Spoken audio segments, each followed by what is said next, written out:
Hello दोस्तों, मेरा नाम Vishal Sonone Patil, customs and central excise inspector CGL 17। ये होकैप का जो अपना ये जो कोर्स है, इसको यदि आपको अच्छे से करना है ना, तो डिस्क्रिप्शन बॉक्स में one word substitution, idiom phrases, then baron का लिस्ट, देन फ्रेजल वर्ब, इन चारों का PDF लिंक आपको वहाँ पे मिलेगा।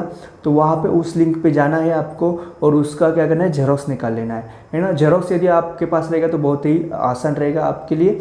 और यहाँ पे जो वीडियो चलेगा वहाँ पे तो आपको PDF मतलब वो दिखेगी कि आप कौन से वन वर्ड कर रहे हैं, कौन से इडियम कर रहे हैं। लेकिन आप यदि जेरोक्स आपके पास रहेंगे तो बहुत ही अच्छी बात है, ठीक है। और यदि वहाँ से आपको एक्सेस नहीं होगा तो टेलीग्राम पे विशाल सर सेंट्रल एक्साइज सर्च कर लेना, वहाँ पे आपको PDF मिल जाएगा, ठीक है। तो ऐसे आपको उसका जेरोक्स निकालना है अच्छे से और कर लेना है, ठीक है। हर रोज 10 वन वर्ड, 10 इडियम फ्रेजेस और 10 वर्ड्स होंगे बैरन के लिस्ट से और 5 फ्रेजल वर्ब रहेंगे।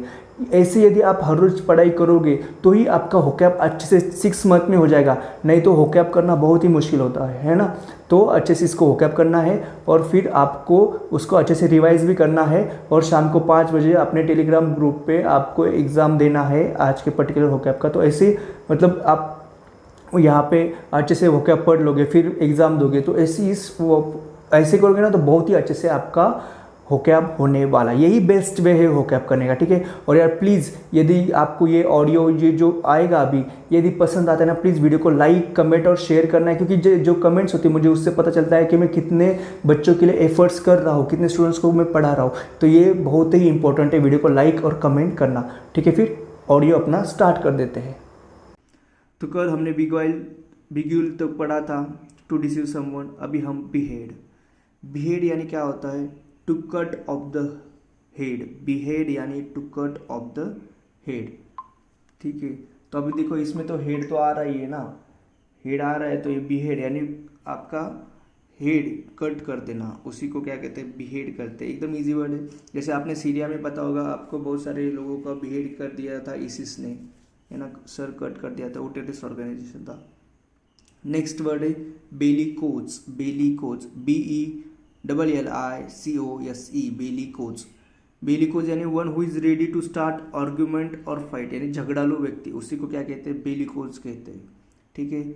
झगड़ालू जो होता है ना, यानी जो आर्ग्यूमेंट वगैरह में एकदम बिलीव रखता है, एग्रेसिव रहता है, ऑफेंसिव रहता है ना, उसी को क्या कहते हैं, बेलिकोज कहते हैं, ठीक है। नेक्स्ट है बेलिजरेंट्स। BELLIGERENT, ठीक है, BELLIGERENTS, बेलिजरेंट्स। तो बेलिजरेंट्स वही नेशंस होते हैं जो एंगेज होते हैं वॉर में, ठीक है। बेलिजरेंट्स वही नेशन होते हैं वो एंगेज होते हैं वॉर में, उन्हीं को बेलिजरेंट्स कहा जाता है। जैसे सेंटेंस देखो इसका, a peace treaty between belligerent powers, यानी बेलिजरेंट पावर्स मतलब जो दो नेशंस है ना एंगेज है वॉर में, 2 या 3 कोई भी हो सकती है, लेकिन वो नेशंस एंगेज है वॉर में, उनके बीच में क्या होगी, पीस ट्रीटी होगी, है ना। तो देखो बेली जहाँ पे जैसे बेलिकोज है उसमें भी क्या था, आर्ग्यूमेंट या झगड़ा था। बेलिजरेंट में भी झगड़ा ही है, यानी बेली एक झगड़े से रिलेटेड होता है। ये आपको अभी समझ में भी आया होगा। द नेक्स्ट वर्ड है बेनेडिक्शन। BENEDICTION, बेनेडिक्शन यानी a prayer asking for divine blessings, यानी प्रार्थना मंगल कामना जो होती है ना, उसको बेनेडिक्शन कहा जाता है। इसमें देखो बेने, BE यानी बेने, ये एक पॉजिटिव वर्ड है। जहाँ पे भी बेने आएगा ना वहाँ पे समझ लेना कुछ तो पॉजिटिव चीज़ हो रही है। तो बेनेडिक्शन यानी प्रेयर एक पॉजिटिव चीज़ होती है ना।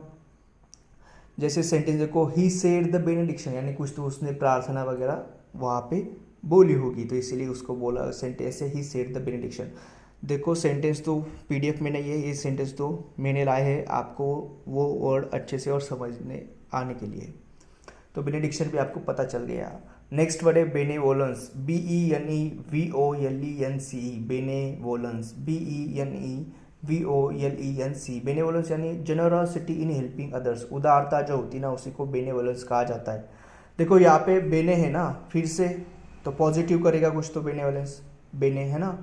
तो फिर ये क्या हो गया, आप जब दूसरों को हेल्प करते तो जो जनरॉसिटी उदारता जो है ना उसी को बेनेवोलेंस कहा जाता है, बहुत ही पॉजिटिव चीज़ होती है।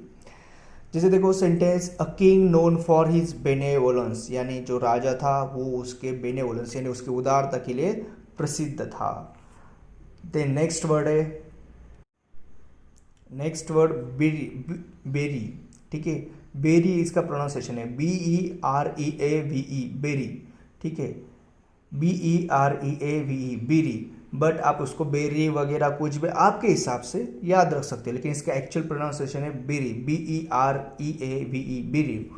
यानी सेंटेंस का उसका मीनिंग देखो, बेरी का मीनिंग क्या होता है, B deprived of a close relation और फ्रेंड थ्रू देयर डेथ, यानी किसी नज़दीकी का मृत्यु हो जाना, उसी को क्या कहते हैं, बेरीव कहा जाता है। यानी यदि किसी पर्सन के नज़दीकी कोई दोस्त हो या कोई रिलेटिव हो या कुछ भी हो जो कि बहुत क्लोज था उसके, उसका क्या हो गया, मृत्यु हो गया, तो उसके साथ क्या हो गया, बेरीव हो गया, ठीक है। सेंटेंस देखो, शी हैड रिसेंटली बीन बेरीव्ड, यानी उसका कोई तो क्लोज फ्रेंड, नज़दीक वाला, रिलेशन वाला कोई तो अभी मर चुका है, उसकी वजह से वो क्या हो गई, बेरीव्ड हो चुकी है। हाँ, बेरीव्ड एक वर्ब फॉर्म है। देन नेक्स्ट वर्ड है एकदम इजी, बिट्रे, BETRAY, बिट्रे, यानी to be disloyal to someone who trust you, किसी से विश्वासघात करना, यानी आप डिसलॉयल हो जाना, जो आपके ऊपर ट्रस्ट करता है उसी के साथ आपने यदि डिसलॉयल्टी दिखा दी तो आपने क्या किया, उस इंसान को बिट्रे कर दिया। ये मैक्सिमम नेशन के साथ करते हैं आप, यदि आपने आपके कंट्री के साथ डिसलॉयलिटी दिखा दी तो आपने कंट्री को बिट्रे कर दिया। ऐसा एक्चुअली ज़्यादातर ये कंट्री से रिलेटेड होता है बिट्रे करना, ठीक है, थोड़ा सा पावरफुल वर्ड है। देन जैसे सेंटेंस देखो, he was accused of betraying his country during the war, यानी वॉर के दौरान उसने अपने कंट्री को क्या कर दिया, बिट्रे कर दिया, यानी धोखा दे दिया, ठीक है। और बिट्रे मतलब नॉर्मल में भी यूज़ हो सकता है, ऐसे कुछ नहीं सिर्फ वहाँ पे कंट्री में यूज़ हो सकती है। जैसे नॉर्मली देखो, she felt betrayed by her mother's lack of support, यानी उसके मदर ने उसको सपोर्ट नहीं किया अच्छे से, उसके लिए वो क्या होगी, उसका फीलिंग वो बिट्रे फील कर दिया, मुझे उसको ऐसा लगा कि उसने माँ ने उसको धोखा दे दिया है, तो बिट्रे वही होता है, ठीक है। तो दोनों में भी यूज़ होता है, लेकिन मैक्सिमम कंट्री से रिलेटेड यूज़ होता है। देन नेक्स्ट वर्ड है bevy, BEVY, bevy, BEVY, bevy, यानी a group of people at a place, लोगों का दल जो होता है ना उसी को बेबी कहा जाता है। अ लार्ज ग्रुप और कलेक्शन है ना, जहाँ पे बहुत सारे लोग इकट्ठा है, उसी को क्या बोला जाएगा, बेबी बोला जाएगा, BEVE, बेबी, ठीक है। इसका देखो आप sentence, a baby of girls, a baby of girls, यानी बहुत सारे गर्ल्स एक जगह पे इकट्ठा है तो उसी को क्या बोला जाएगा, a baby of girls. Then next word है बिब्लियोग्राफी, BIBLIOGRAPHY, बिब्लियोग्राफी, यानी collection of names of books useful for the purpose, उपयोगी पुस्तकों का नाम संग्रह। बिब्लियोग्राफी में क्या होता है, आपको जो भी यूजफुल बुक्स है उसके जो नाम है ना, उसकी जो नेम्स है उसका आपके पास कलेक्शन है कि मुझे ये बुक यूज़ करना है। जैसे आप जो भी प्रिपरेशन कर रहे हो गवर्नमेंट एग्जाम का, उसका आपके पास बिब्लियोग्राफी होगा कि आपको कुछ कौन से बुक्स यूज़ करना है। तो देखो बिब्लियो जो होता है ना वो बुक से रिलेटेड होता है, तो यहाँ पे बिब्लियोग्राफी है ना, तो इसी की वजह से क्या हो गया, बुक के नाम लिखना, उसी को क्या बोला जाता है, बिब्लियोग्राफी, है ना। नेक्स्ट देखो बिब्लियोथिक, BIBLIOTHEQUE,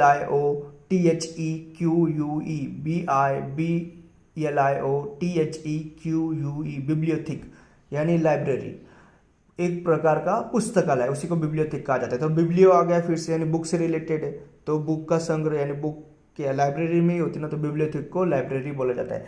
एकदम इजी है, सभी के सभी 1 वर्ड्स आप आसानी से याद रख सकते हो, रिवीजन करते रहो एकदम अच्छे से, ठीक है। तो कल तक हमने बर्ड ब्रेन यानी मूर्ख व्यक्ति, बर्ड ब्रेन यानी मूर्ख, यहाँ तक हमने पढ़ लिया था। अभी हमारा नेक्स्ट ईडियम है birds of same feather, birds of the same feather, यानी एक ही प्रकृति के व्यक्ति, यानी birds of the same feather, feather यानी पंख होते हैं ना, तो सभी बर्ड्स के सेम फीदर यानी क्या हो गए, वो एक ही प्रकार के हो गए ना, यानी पीपल ऑफ सेम फ्लेवर और interest gets together in group, है ना, सेम फ्लेवर सेम इंटरेस्ट के पीपल है, उसी को क्या बोलते हैं, बर्ड्स ऑफ सेम फीदर। इसी को birds of a feather flock together भी, मतलब ये भी एक एरिया में सेम ही मीनिंग का है, birds of a feather flock together, ये भी एक सेम मीनिंग का इडियम है, ठीक है। तो दोनों में से कोई भी आए सेम ही इसका आंसर रहेगा। तो देखो sentence, the lawyers who attended the seminar were like birds of same feather, they have not even spoken to anyone outside their group. यानी जो लॉयर्स थे जिन्होंने सेमिनार अटेंड किया था वो बर्ड्स ऑफ सेम फीदर की तरह ही थे, यानी वो ऐसे थे कि वो एक ही मतलब सेम इंटरेस्ट वाले लोग थे और उन्होंने उनके ग्रुप के बाहर किसी से उन्हें बातचीत भी नहीं की, मतलब वो सिर्फ साथ ही में रहते थे, साथ ही बात करते थे, birds of same feather. Then next है bite off more than one can chew, bite off more than one can chew, ठीक है। तो उतना काम या जिम्मेदारी उठा लेना जितना हो न सके, उसी को क्या कहते हैं, bite off more than one can chew, यानी to try to do too much, ठीक है। टू टेक और to attempt more than one is capable of doing, यानी आप जितना काम कर सकते हो उससे ज़्यादा आप काम करने की कोशिश करना, उसी को क्या कहते हैं, bite off more than one can chew. यानी मैंने आपको बोला कि हमने आज 1001 वर्ड करना है, 1000 ईडियम कंप्लीट करना है, 1000 होकैप करना है, तो ये क्या हो जाएगा, bite off more than one can chew हो जाएगा ना, है ना। तो सेंटेंस देखो, I think I bite off more than I could chew when I agreed to paint this house by myself, यानी ये लड़का बोल रहा है कि शायद मैंने इतना काम ले लिया जितना मैं नहीं कर सकता, क्योंकि मैंने पूरे के पूरे घर को खुद अकेले पेंट करने का मैंने सोचा है, यानी मैंने वो काम कर लिया, एग्री कर लिया है। तो ऑफ कोर्स ये क्या हो गया, bite off more than one can chew, एकदम ईजी है, यानी उतना खाना, उतना आपने आपके अंदर उतना खाना ले लिया जितना आप चबा भी नहीं सकते, च्यू करना यानी चबाना होता है खाना, तो ये तो गलत है ना। जैसे नेक्स्ट है bite the bullet, bite the bullet यानी बुलेट को चबाना, है ना, बुलेट को बाइट करना। जैसे मतलब उसका मीनिंग देखो, बाइट द बुलेट यानी विपरीत परिस्थिति का सामना करना क्योंकि उसे टाला नहीं जा सकता, मतलब देखो कोई तो विपरीत है ना, to force yourself to do something unpleasant और डिफिकल्ट, और to be brave in a difficult situation, यानी कोई डिफिकल्ट सिचुएशन, अनप्लेजेंट सिचुएशन है, उसमें आप खुद को फोर्स करना कि उसको सामना करें, आपको उसको फोर्स करना खुद को कि उसमें कुछ तो सम करना कुछ तो, ठीक है। तो इंग्लिश में भी हमने बता दिया, बाइट द बुलेट। जैसे सेंटेंस देखो, I hate going to the dentist but I will just have to bite the bullet, यानी मुझे डेंटिस्ट के पास जाना बिल्कुल भी पसंद नहीं पर मुझे अभी जाना पड़ेगा, है ना। आई हैव जस्ट मतलब I will just have to bite the bullet, मुझे ये अनप्लेजेंट सिचुएशन का सामना करना पड़ेगा, बाइट द बुलेट है, ठीक है। नेक्स्ट क्या है, bite the dust, bite the dust, है ना, यानी पराजित या नष्ट हो जाना, बाइट द डस्ट, यानी देखो बाइट द डस्ट यानी मिट्टी खा लेना, मतलब है ना, बाइट द डस्ट यानी जैसे देखो रेसलिंग वगैरह होती है ना, मिट्टी पे जो रेसलिंग वगैरह होती है उसमें यदि हार जाता है कोई पहलवान, है ना, तो वो क्या होता है, वो मतलब ज़मीन पे ही गिरता है ना, तो उसी से ईडियम आ गया। एक तो वो मतलब वो हार गया, या इसको मरना भी कहते हैं, यानी टू डाई भी कहते हैं, बाइट द डस्ट का ये भी एक मीनिंग होता है। जैसे सेंटेंस देखो, we were so lucky to avoid that massive accident we might have bitten the dust, यानी एक मैसिव एक्सीडेंट था, हम लकी हो गए कि हम उस एक्सीडेंट में नहीं पड़े, नहीं तो हम क्या हो जाते, मर जाते, है ना। यानी we might have bitten the dust, यानी हम शायद मर जाते, ये यहाँ का कहना है, यानी मर जाना, नष्ट हो जाना या हार जाना, ये होता है bite the dust. Then bite one's lip, bite one's lip यानी क्या हो गया, मीनिंग किसी बात को बोलने से परहेज करना, अपनी नकारात्मक प्रतिक्रिया को रोकना, है ना, उसी को क्या कहते हैं, बाइट वंस क्या कहते हैं, लिप कहते हैं। देखो आपने आपके लिप को यदि बाइट कर लिया तो आप बोल ही नहीं पाओगे ना, तो इसी से ये ईडियम आ गया है, ठीक है। To forcefully prevent oneself from exhibiting an outward reaction to something specially that which makes one angry, irritated और अपसेट, ये इंग्लिश में इसका मीनिंग रहेगा, यानी आपने फोर्सफुली आपको प्रिवेंट कर लिया है, आपका एंग्री मतलब कुछ निगेटिव चीज़ें ना निकले आपके मुंह से। सेंटेंस देखो, I just had to bite my lip while the boss yelled at me for losing the account, यानी कोई तो है इंसान, उसके ऊपर बॉस क्या कह रहा है, बहुत चिल्ला रहा है क्योंकि उसने कुछ तो अकाउंट में गड़बड़ी कर ली, लेकिन वो कह रहा है कि मुझे बाइट करना पड़ेगा मेरा लिप, यानी मुझे शांत बैठना पड़ेगा, नहीं तो मैं कुछ तो नकारात्मक बातें बोल दूंगा, ठीक है। नेक्स्ट है idiom bite your tongue, bite the tongue, है ना, bite one's tongue, bite one's tongue, यानी उसका मीनिंग क्या है, अपनी भावनाओं की अभिव्यक्ति रोक लेना ताकि दूसरे नाराज न हो, है ना, अपनी भावना जो होती है अंदर की जो फीलिंग होती है उसको रोकना, है ना।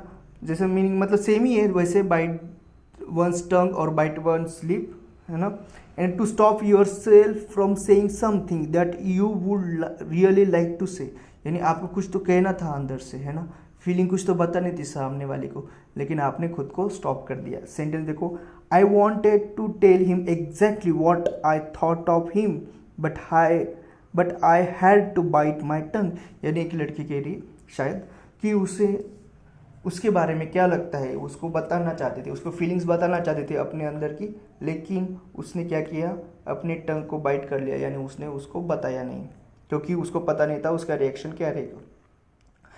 देन नेक्स्ट ईडियम है बाइट वंस टंग के बाद bits and bobs. Bits and bobs यानी छोटी छोटी अनेक चीज़ें, बिट्स एंड बॉब्स यानी स्मॉल थिंग्स और ऑब्जेक्ट्स ऑफ डिफरेंट काइंड्स, यानी छोटी छोटी ऐसी अनेक चीज़ें हो जाएगी ना, तो उसी को क्या कहते हैं, बिट्स एंड बॉब्स कहते हैं। जैसे सेंटेंस देखो, 2 सेंटेंस लेते हैं हम, there are just a few bits and bobs of furniture in the office, यानी छोटे छोटे फर्नीचर है वहाँ पे, अनेक अलग अलग काइंड्स के, डिफरेंट काइंड्स के ऑफिस में, ये इसका मीनिंग हो गया सेंटेंस का। नेक्स्ट है, no one knows exactly what happened, all we have is a few bits and bobs of information so far, यानी हमें एग्जैक्टली नहीं पता यार क्या हो गया, हमें सिर्फ इंफॉर्मेशन का बिट्स एंड बॉब्स है हमारे पास, यानी मतलब छोटी छोटी चीज़ें हमें इंफॉर्मेशन की मिली हुई है, ये हो गया बिट्स एंड बॉब्स।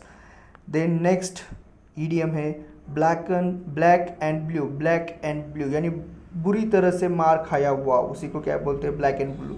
आपको पता है आपकी स्किन ब्लैक एंड ब्लू हो जाती है जब वहाँ पे आपको कुछ तो लगा हुआ है ना, काली नीली पड़ जाती है ना, बोलते भी हम नॉर्मल भाषा में। यानी टू बीट मर्सिलेसली, यानी आपको किसी इंसान को दूसरे इंसान ने बहुत मर्सिलेसली यानी मार दिया है ना, बहुत ही मारा, तो उसकी स्किन क्या हो जाएगी, ब्लैक एंड ब्लू हो जाएगी ना, तो वैसे एक ईडियम आ गया है। सेंटेंस देखो, the father beat him black and blue for his coming late to home, यानी कोई तो बच्चा है वो होम लेट आ गया, तो उसके फादर ने उसको क्या कर दिया, बीट कर दिया ब्लैक एंड ब्लू, यानी बहुत मारा, मर्सिलेसली मारा, ठीक है, जो कि गलत बात होती है। देन नेक्स्ट ईडियम है in black and white. In black and white यानी लिखित रूप से, ब्लैक एंड वाइट है ना, ब्लैक एंड वाइट लिखना है यानी लिखित रूप से लेना है ना, आपने इन अ रिटन और printed form and therefore more likely to be true और डिफाइनाइट, यानी आपने रिटन फॉर्म में लिख लिया इसलिए वो ज़्यादा सच्चा हो गया और एकदम ट्रू भी है ना, तो डेफिनेट मतलब अभी ये तो 100% है, ऐसा है black and white, in black and white यानी आपने लिखित रूप में ले लिया, रिटन और प्रिंटेड फॉर्म में ले लिया। सेंटेंस देखो, we have got her confession right here in black and white, क्या हमने क्या कर लिया, उसका कन्फेशन यहीं पे ले लिया और ब्लैक एंड वाइट में ले लिया, यानी लिखित रूप में ले लिया, मतलब अभी उसने मतलब अभी चेंज भी होगी तो हमारे पास तो उसका कन्फेशन है ना, तो इसलिए अभी हमें कुछ डरने की ज़रूरत नहीं है, तो इन ब्लैक एंड वाइट हो गया। देन नेक्स्ट ईडियम है ब्लैक ऑक्स। ब्लैक ऑक्स यानी विनाश या अशुभ का संकेत। ब्लैक ऑक्स जो होता है ना, वो क्या होता है, बैड लक को या समटाइम्स ओल्ड एज को भी ये ब्लैक ओक्स प्रेफर कर, मतलब ब्लैक ओक्स है ना, उसका मीनिंग क्या रहता है, कुछ तो बैड लक है या कुछ तो ओल्ड एज है। ओल्ड एज भी इसका एक मीनिंग होता है जो यहाँ पे मैंने एक्स्ट्रा बता दिया, ब्लैक ऑक्स, ठीक है।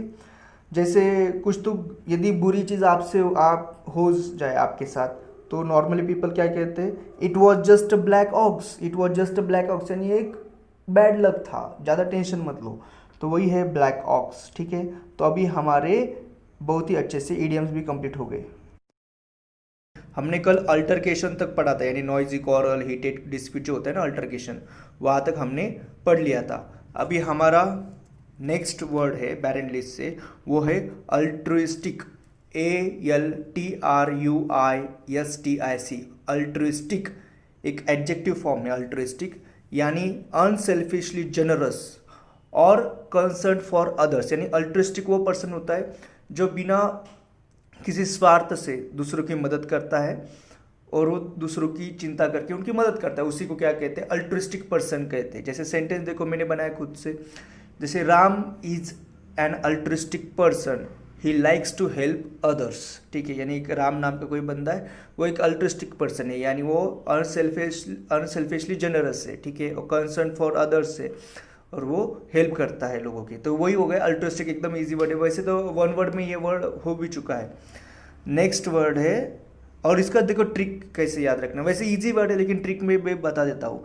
अल्ट्रुइस्टिक में देखो ऑल है, एल यानी ऑल, और ट्रू, ऑल ट्रू, यानी जो जनरस होते हैं ना लोग, जो अनसेल्फिशली जनरस होते हैं, वो ऑल ट्रू हर्ट वाले होते हैं, यानी वो पूरा मतलब उनका दिल सच्चा होता है, ऑल ट्रू हर्ट वाले होते हो। तो तब वहाँ से आप याद रख सकते हो अल्ट्रुइस्टिक यानी अनसेल्फिशली जनरस, ठीक है।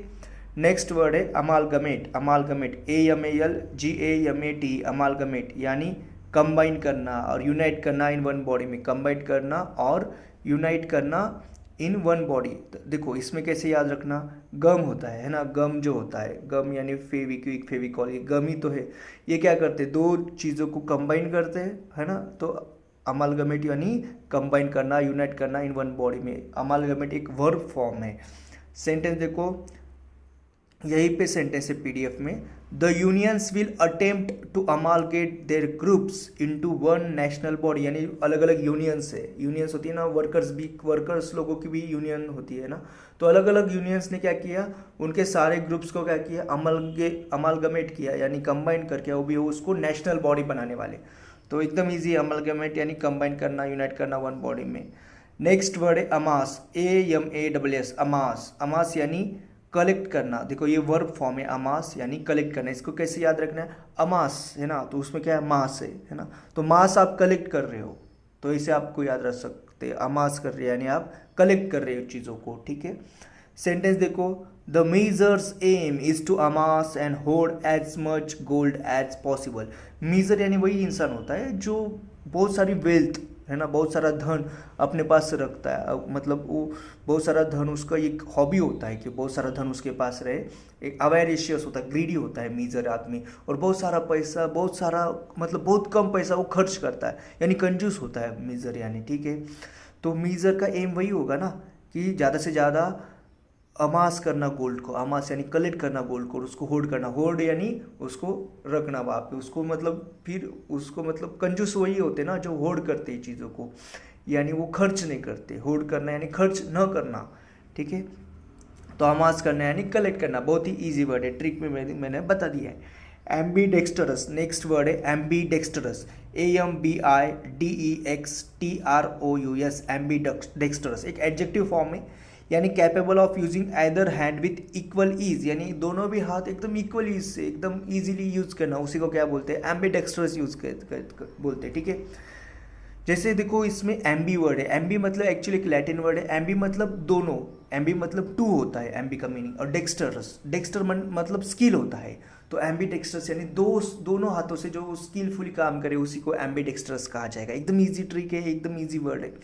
तो देखो जैसे आपने 3 इडियट मूवी देखा होगा, उसमें जो वायरस नाम का जो प्रोफेसर होते हैं, कैरेक्टर वायरस नाम के, वो एम्बीडेक्स्ट्रस होते हैं, यानी वो दोनों के दोनों हाथ से क्या करते हैं, लिखते हैं। तो आपने कहीं देखा भी होगा आपके आजू बाजू में कोई किसी को जो एम्बीडेक्स्ट्रस है, दोनों हाथों से वो बहुत ही ईजिली काम करते हैं।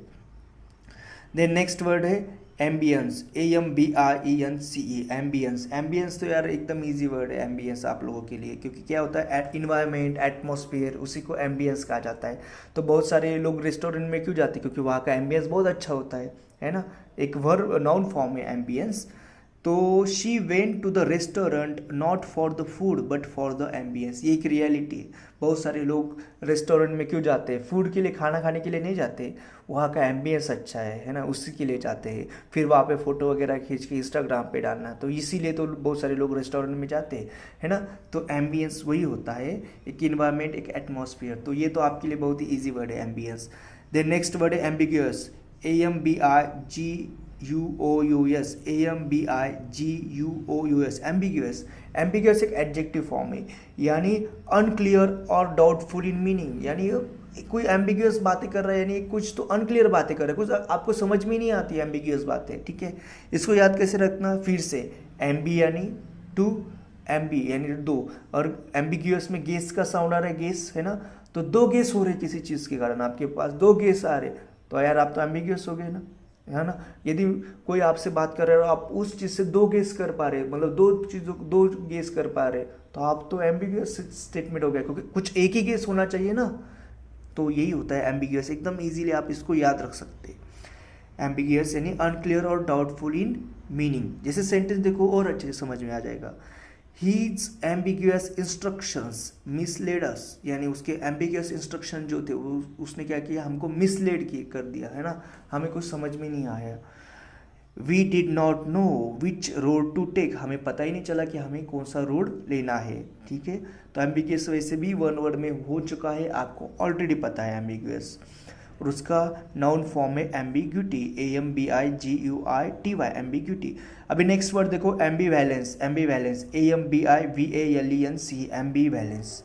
ठीक है, देखो से नाउन फॉर्म है, मीनिंग देखो the state of having contradictory और कॉन्फ्लिक्टिंग इमोशनल एटीट्यूड्स। ठीक है, मतलब आपके अंदर वो फीलिंग है या वो इमोशन है जो एक दूसरे से कॉन्ट्राडिक्ट कर रहे है ना। मतलब 1 सेकंड के लिए आप किसी चीज़ से प्यार कर रहे, सेकंड सेकंड में आप उस चीज़ को हेट कर रहे हैं, तो ये कौन सी फीलिंग होगी, ये क्या होगी, एम्बीवैलेंस फीलिंग होगी। देखो एम्बिग्यूअस और एम्बीवैलेंस में डिफरेंस देखो। एम्बिग्यूअस एक स्टेटमेंट होता है जिससे दो मीनिंग आ रहे हैं, उसी को एम्बिग्यूअस कहा जाता है। लेकिन एम्बीवैलेंस फीलिंग होती है, उसमें दो अलग अलग एक दूसरे से कॉन्ट्राडिक्टरी फीलिंग होती है एम्बीवैलेंस में। ठीक है, तो देखो सेंटेंस फिर से एम्बी यानी दो है ना, तो दो फीलिंग जिसमें होती है उसी को एम्बीवैलेंस कहा जाता है। सेंटेंस देखो, Tom between loving her parents and, sorry पहले से करते हैं, Tom between loving her parents 1 minute and hating them the next, she was confused by the ambivalence of her feelings. यानी टॉम एक लड़की है, वो 1 मिनट के लिए उसके पेरेंट्स को प्यार करती थी और सेकेंड मिनट में उन्हीं को हेट करती थी। तो ये क्या हो गया था, ये एक एम्बीवैलेंस फीलिंग है ना, तो वो कंफ्यूज हो गई थी उसके एम्बीवैलेंस फीलिंग से। तो एकदम इजी है एम्बीवैलेंस, वैसे वन वर्ड में ये भी हो चुका है। देन नेक्स्ट वर्ड है एम्बल, AMBLE, एम्बल। एम्बल एक नाउन फॉर्म है, यानी moving at an easy pace है ना, moving at an easy pace, उसी को क्या कहते हैं, एम्बल कहते हैं है ना, एकदम इजीली मूव करना है ना, उसी को एम्बल कहते हैं। देखो जैसे एम्बुलेंस आपको पता है ना, ट्रिक में बता रहा हूँ, एम्बुलेंस पता है ना, एम्बुलेंस यानी क्या होता है, एक मूविंग हॉस्पिटल, उसी को एम्बुलेंस कहा जाता है। एम्बुलेंस में रखते हैं ना पेशेंट को, पता है ना, हॉस्पिटल लेके जाने के लिए, तो एम्बुलेंस यानी मूविंग एक हॉस्पिटल होता है। तो उसमें जो एम्बल है ना, एम्बुलेंस में भी एम्बल है, यानी मूविंग बता रहा है, तो एम्बल मतलब वही moving at an easy pace, यानी ये एम्बल, यानी यही याद रखना, एक ईजी पेस से मूव करना, उसी को क्या कहते हैं, एम्बल कहते हैं। ठीक है, सेंटेंस देखो, when she first mounted the horse, यानी जब वो पहली बार हॉर्स पे बैठी। ठीक है, she was afraid to urge the animal to go faster than a gentle amble, यानी वो अफ्रेड हो गई, वो थोड़ी सी डर गई, उसको यही था कि यार ये एनिमल लेकर थोड़ा स्लो स्पीड से चले जाए, यानी हॉर्स है ना, ऐसे फास्ट उसने नहीं जाना चाहिए, तो इसलिए वो अफ्रेड थी है ना, उसको एम्बल चाहिए था, उसको ऐसा चाहिए था कि वो और जेंटल एम्बल से चले, यानी स्लोली मूव करे। ठीक है, और ये वर्ब फॉर्म भी है, नाउन फॉर्म, दोनों फॉर्म में इसको यूज कर सकते हैं एम्बल को। नेक्स्ट वर्ड है एम्बुलेटरी, AMBULATORY, एम्बुलेटरी एक एडजेक्टिव फॉर्म है। देखो सेम एम्बल है ना, इसमें भी एम्बुलेटरी में भी एम्बल है, यानी क्या है, able to walk not bedridden, यानी आप चल पा रहे हो, यानी आप एम्बुलेटरी कंडीशन में हो और आप बेड रिडन नहीं हो। यानी बहुत सारे पेशेंट होते हैं ना, वहाँ पे ये यूज़ होता है एम्बुलेटरी, यानी वो पेशेंट होते हैं जो मूव कर पा रहे हैं ना, वो मतलब ऐसे नहीं कि बेड पे ही सोए हुए, वो मूव नहीं कर पा रहे, वो मूव कर पा रहे, एम्बुलेटरी का मतलब वो मूव कर पा रहे, वो चल पा रहे, उसी को क्या कहते हैं, एम्बुलेटरी कहा जाता है। सेंटेंस देखो, John was a highly ambulatory patient, यानी वो बहुत ऐसा पेशेंट था जो उसको सिर्फ चलना था जब एग्जाम टाइम। ठीक है, John was a highly ambulatory patient, not only did he refuse to be confined to bed, यानी सिर्फ उसने ऐसा कहा कि मैं बेड पे ही नहीं रहूँगा, मतलब बेड पे मैं नहीं सोऊंगा, मतलब ठीक है, कन्फाइंड टू बेड यानी सब मतलब 24 घंटे में बेड पे ही नहीं रहूँगा, but he insisted on riding his skateboard up and down the halls, यानी उसने ये भी कहा कि मैं बेड पे ही नहीं रहूँगा, मैं तो मेरा स्केटबोर्ड जो था, स्केटबोर्ड आपको पता भी होता है, स्केटबोर्ड है ना, स्केटिंग जैसा होता है स्केटबोर्ड। ठीक है, मैं मेरा स्केटबोर्ड यूज़ करूँगा और मैं जो हॉल है उसके अंदर बाहर ऐसे घूमते रहूँगा स्केटबोर्ड यूज़ करके। तो एम्बुलेटरी वही होता है जो मूव कर पा रहा है ना, एम्बुलेटरी पेशेंट होते हैं जो वॉक वगैरह कर पा रहे है ना, एम्बुलेटरी एक्चुअली पेशेंट में यूज़ होता है ज़्यादातर। देन नेक्स्ट वर्ड है ameliorate, ameliorate, AMELIORET, AMELIORET, ameliorate, यानी एक वर्ब फॉर्म है। एमिलियोरेट कर रहे हो मतलब इम्प्रूव कर पा रहे हो चीज़ों को, है ना, इम्प्रूव कर रहे हो, एक वर्ब फॉर्म है, ठीक है। जैसे देखो इसमें कि याद कैसे रखना है, रेट है ना, इसमें लास्ट में देखो एमिलियोरेट में रेट आया है, रेट आ रहा है मतलब देखो जितना रेट बढ़ेगा, यदि आप टीवी लेने को जा रहे हैं फर्नीचर की दुकान में, आप गए टीवी लेने के गए, तो जितना आप रेट ज़्यादा होगा टीवी का उतना उसका क्वालिटी ज़्यादा होगा, या मोबाइल आप खरीद रहे हो जितना रेट ज़्यादा उसका उतना क्वालिटी ज़्यादा, तो यानी इम्प्रूव कर रहा है क्वालिटी। तो एमिलियोरेट वही हो गया इम्प्रूव करना, वर्ब फॉर्म है। देखो सेंटेंस देखो, many social workers have attempted to ameliorate the condition of people living in the slums. Many social workers have attempted to ameliorate the conditions of people living in the slums. यानी बहुत सारे social work वही काम करते हैं ना, social worker जो होते हैं वो क्या करते हैं, इम्प्रूव करने की कोशिश करते हैं जो भी स्लम्स यानी झोपड़ी वगैरह होते हैं ना, उसमें जो भी लोग हैं उनकी कंडीशन को वो इम्प्रूव करने की कोशिश करते हैं, उसे वो क्या कहते हैं, एमिलियोरेट करना यानी इम्प्रूव करना। एकदम ईजी वर्ड है। अभी आपके 10 वर्ड्स भी हो चुके बैरन लिस्ट से। तो अभी आपको फ्रेजल वर्ब का पीडीएफ ओपन करना चाहिए, जहाँ पे ऑडियो सुन रहे हैं वहीं पे फ्रेजल वर्ब का पीडीएफ का लिंक है, उस लिंक पे जाओ और फ्रेजल वर्ब का पीडीएफ ओपन कर लो। हमारे 65 तक यानी close down to stop operating तक 65 तक कल तक फ्रेजल वर्ब हमने कर लिए थे। सी वाले हमारे फ्रेजल वर्ब चल रहे हैं अभी। फिर हमारा अभी 66 चल रहा है यानी कम इन फॉर। तो देखो कम इन फॉर यानी क्या, टू रिसीव करना या सब्जेक्टेड टू यानी किसी चीज़ का सामना करना, उसी को क्या कहते हैं, कम इन फॉर कहते हैं, ठीक है। सेंटेंस देखो, his मिसडेमिनर comes in for harsh criticism. मिसडेमिनर मतलब एक छोटी सी गलती होती है, ज़्यादा बड़ी गलती नहीं होती, मिसडेमिनर के लिए छोटी सी गलती होती है। तो क्या हो गया, उसका कुछ से कुछ छोटी सी गलती होगी, लेकिन उसी छोटी सी गलती के कारण उसको बहुत हार्श क्रिटिसिज्म का सामना करना पड़ा, ठीक है। तो कम इन फॉर यानी सामना करना या टू रिसीव करना की चीज़ को, या subjected to, come in for. Then next phrasal verb है कम ऑफ। कम ऑफ इसमें ओ एफ है, ठीक है। कम ऑफ यानी टू ओरिजिनेट और to be result of something यानी किसी चीज़ से उत्पन्न होना, ठीक है, किसी चीज़ का रिजल्ट आपको मिलना या कुछ होना, उसी को क्या कहते हैं, कम ऑफ कहते हैं। सेंटेंस देखो, nothing came of his efforts दो ही ट्राइड हिज बेस्ट यानी उसने बहुत सारा मेहनत किया लेकिन उसके जो एफर्ट है उसको कुछ भी रिजल्ट नहीं मिला, है ना। केम ऑफ नहीं हुआ यानी उसका रिजल्ट नहीं मिला उसको, ठीक है। तो यही इसका मीनिंग है, लेकिन आपके एफर्ट को आपको 101% रिजल्ट मिलने वाला है क्योंकि आप बहुत ही स्मार्ट वे से पढ़ाई कर रहे हो, ठीक है। नेक्स्ट वर्ड है, नेक्स्ट फ्रेजल वर्ब है कम आउट। कम आउट यानी to come into public view यानी हैपनिंग और happening. To come into public view या हैपनिंग यानी बाहर आना या जाहिर होना, मतलब कोई चीज़ है वो पब्लिक में आ जाना, तभी क्या कहते हैं आप, कम ऑफ होना, है ना, कम आउट होना, ठीक है। ऊपर एक फ्रेजल वर्ब बाकी उसको पहले कर लेते थे, कम ऑफ, ठीक है। कम ऑफ देखो इसमें ओ डबल एफ है, पिछले वाला जो कम ऑफ था ना, उत्पन्न या ओरिजिनेट होने वाला, उसमें खाली ओ एफ था, लेकिन ये कम ऑफ ओ डबल एफ वाला कम ऑफ है अभी, ठीक है। इसका मीनिंग क्या है, हैपन होना या सक्सीड होना, है ना, हैपन होना या सक्सीड होना। इसका मीनिंग देखो, होना या सफल होना, मतलब थोड़ा सा मीनिंग दोनों का सेम ही है वैसे। The deal did not come of despite my best efforts यानी मैंने बहुत सारे एफर्ट्स लगा लिए लेकिन फिर भी डील क्या होगी, सक्सीड नहीं होगी, सफल नहीं होगी। देखो दोनों का लगभग सेम ही मीनिंग है दोनों फ्रेजल वर्ब का। अभी 69 फ्रेजल वर्ब 69 क्या है, कम आउट यानी to come into public view यानी और हैपनिंग यानी बाहर आना, कोई तो चीज़ है उसको पब्लिक में लाना, उसी को क्या कहते हैं, कम आउट कहते हैं। सेंटेंस देखो, the investigate team must come out with the truth as soon as possible यानी इन्वेस्टिगेशन वाली जो टीम है ना उसको सच्चाई के साथ, ट्रूथ के साथ बाहर आना चाहिए, जितना पॉसिबल हो उतने जल्दी। तो इन्वेस्टिगेट टीम वही करती है, सच्चाई बाहर लाती।